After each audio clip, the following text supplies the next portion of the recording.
Баршаңызға қайырлы күн достар. Сіздермен бүгін жылқы бауырынан жасалынатын котлетті жасап көрсететін боламын. Менімен бірге болыңыздар. Видеоның соңына дейін тамашалаңыздар. Ең алдымен бауырымызды осындай мясорубкадан жақсылап өткізіп аламыз барлығын. Негізінен жылқы бауыры осындай түсі темный қоңыр, қаралау болып келеді. Ол піскен кезде де қойдың немесе сиырдың бауырына қарағанда түсі темный болып келеді. Мінекей біздің бауырымыз тартылып бітті. Үстінен чесногымызды салып араластырамыз. Чеснока выжималкамен сығып аламыз. Чеснок салмамызды араластырамыз. Содан кейін үстінен 2 жұмыртқамызды жарып, тағы да араластырып аламыз.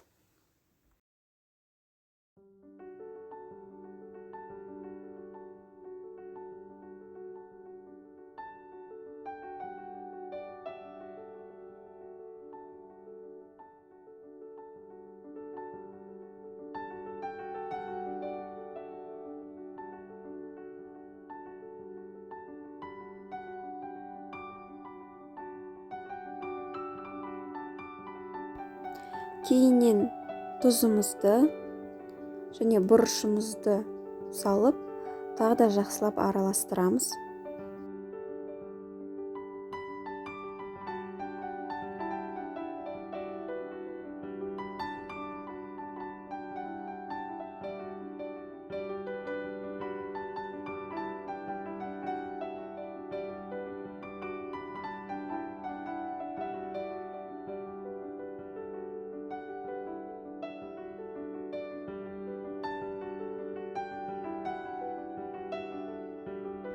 Содан соң ұнымызды біртіндеп салып отырып араластырамыз.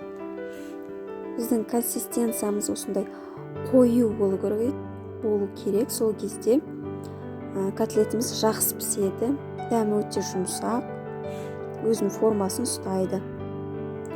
Қызып тұрған майымызға осылай бір қасықтан салып отырып, аса толтырмай салып отырып пісіреміз.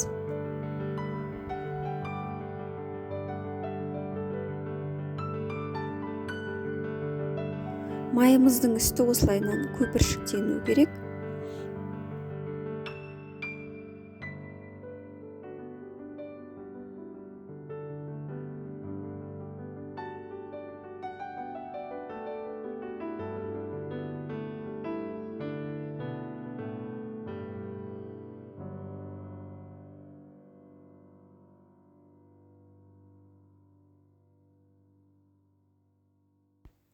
Неке біздің жылқының бауырынан жасалынған котлетіміз дайын. Дәмі өте керемет, жұмсақ болып шығады. Осы рецептпен жасап көріңіздер. Егер видео ұнаса, маған тіркеліңіздер, лайк басыңыздар.